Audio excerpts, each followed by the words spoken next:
Our project that we wrote for last year's MPSA that won the award starts with this puzzle in American politics, which is the increasing affective negativity and hostility that members of each party seem to be feeling for each other.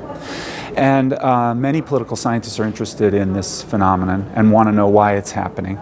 The leading explanation, we believe, is a book by Liliana Mason, who is just coming out actually and is here at this conference, says that the reason why we don't like each other as much as we used to is that what once were very cross-cutting social identity cleavages across the parties are now in alignment. So, for example, people who are religious and not religious, people who are conservative and liberal, people who are working class and middle class, all of those identities have now come into alignment so that all of the members of one side of those cleavages are in one party and all of the members of the other side of those cleavages are in the other party.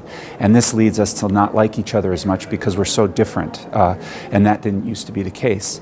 And Kirill and I think actually that something else might be fundamentally driving that, which is not that that argument is in any way wrong, but that the core of the antipathy is being driven by the racial differences between the parties. So it's the racial images that we have in our heads about the other party that's driving that polarization, and that's what we tested in the paper. Yeah, and to test this idea, we combine data from various sources, most importantly the ANES and our own surveys. And we demonstrate that the two parties have diverged dramatically in terms of their racial composition, and most importantly, due to the rapid decline in the numbers of whites in the Democratic Party. And over time, this gap in racial compositions make the best predictor of the effective distance between Democrats and Republicans. It works even better than ideological sorting, for instance. And using an original survey design, we also show that nowadays Americans think of the partisan coalitions in consistently racial terms.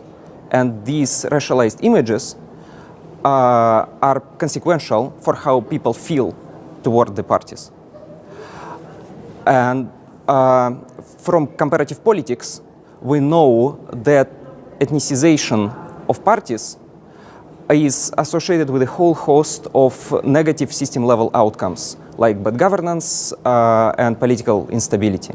So if this trend that we highlight continues, it can mean that the American political system may experience problems way worse than the Twitter brawls between Rachel Maddow fans and Sean Hannity fans. We're very grateful for the award and very excited about the work, and so thank you very much to the subfield and to the organization. Yes, I joined this.